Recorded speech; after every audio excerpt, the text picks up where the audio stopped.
Hello and welcome to World Talks with me, Ashim Kumar. Belarus has launched a surprise combat readiness inspection, ordering a brigade to leave its base and carry out missions focused on striking a potential enemy.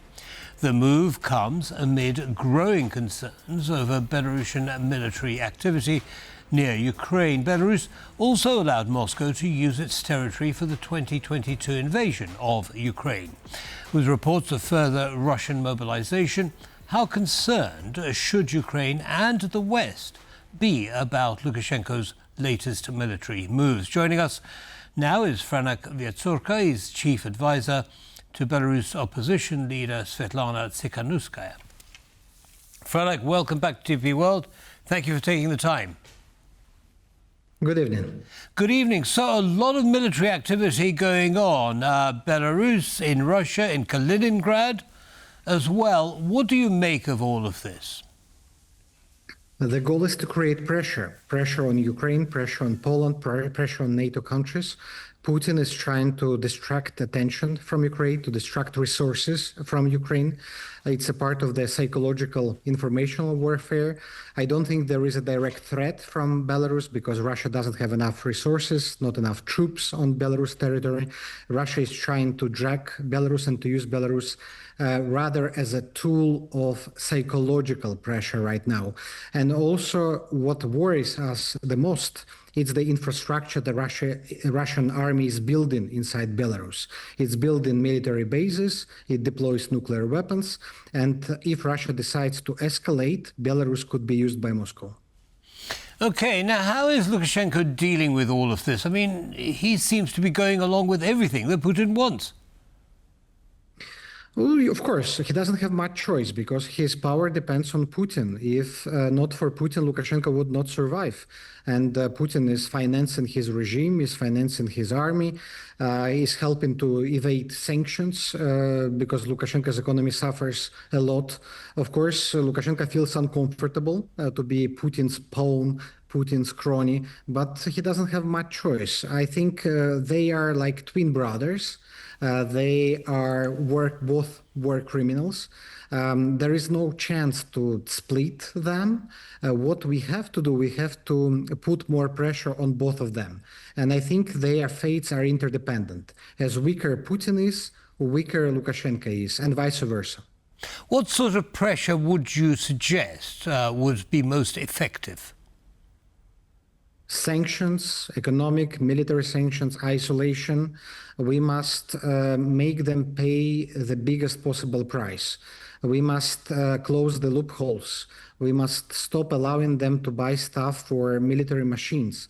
Right now, Lukashenko is helping Putin to buy stuff for Russian army. It's about optics, electronics, chassis, for missile systems, for example. They're buying this from China, from Southeast Asia, from Middle East countries.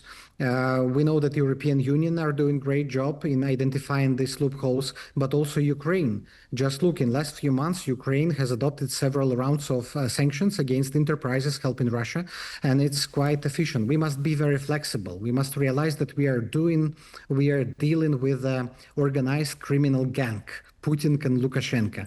And if we want to be successful, we have to act very quickly. We see some company which is helping the Russian war, we must immediately sanction it. Yes, but Franak, I mean, both of those countries have been under sanctions for years now. It doesn't seem to have stopped their momentum. What's going on? Why aren't the sanctions? I mean, the EU has imposed its 21st package of sanctions. Russia's still doing, it seems, what it wants to do. What else do we need to do? There is no easy solution here. Of course, a lot depends on Ukraine. So on one hand, we must weaken the regimes through sanctions. On the other hand, to support Ukraine. And Ukrainian attacks on Russian military infrastructure, on wildberries logistical hubs, it's also sort of sanction against Russia. We are dealing with a huge beast, with Russia, full of resources, full of oil, full of gas. It's not so easy to conquer Russia, to stop Russia. But what remains, I think, the border. The border, it's under EU sanction. Let's not forget that between Belarus and Poland, between Belarus and Lithuania, goods from China, from Central Asia are going to Europe, but also back. And if the closure of border will be on the table, it would be a big pressure on Russian businesses, but also on Chinese interests. OK, now there is much talk of Putin actually testing NATO's borders and NATO's unity, especially Article 5. What do you make of those reports that Putin may actually test that with the Baltic countries? What's your opinion on this? At some point, Putin can go for escalation. We must not exclude this scenario. And Putin is not a logical man. He's very emotional. If he sees that he's losing, that he's weakened, he can do bigger and more frequent provocation against NATO countries, Baltic states, Poland, Finland primarily, because Russia has borders with them. We understand that Russians are hoping that in Europe there will not be unity. They hope that some forces, populist forces, pro-Russian forces will win in some European countries in further elections. Their goal is to weaken us, to weaken democracies, to split the United States and Europe. And the best response to Putin will be to keep unity, to stay united, to unite around Ukraine, and also to support those nations who also suffer from Russia, like Moldova or Belarus. Yes. Now tell us about the status of the opposition in Belarus. Your chief advisor, Sviatlana Tsikhanouskaya. What's happening there? How are things changing? What are the policies? What's the action that's taking place to oppose Lukashenko? We just collected the big set of data how Lukashenko is helping the Russian war. We prepared a list of enterprises and companies that must be sanctioned by Ukraine and by the European Union and the United States, hopefully.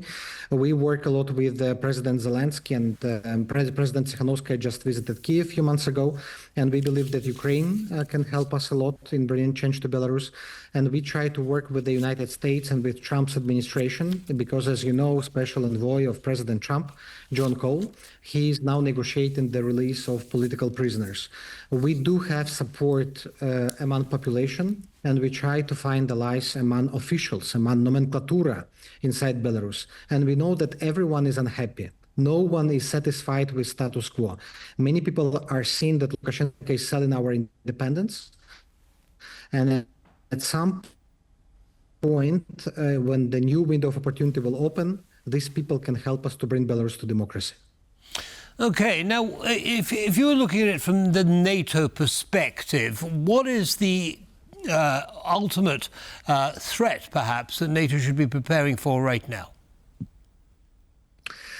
NATO should be prepared for different scenarios. The best way to stop Russia is to help Ukraine right now, because Ukraine is the main front line.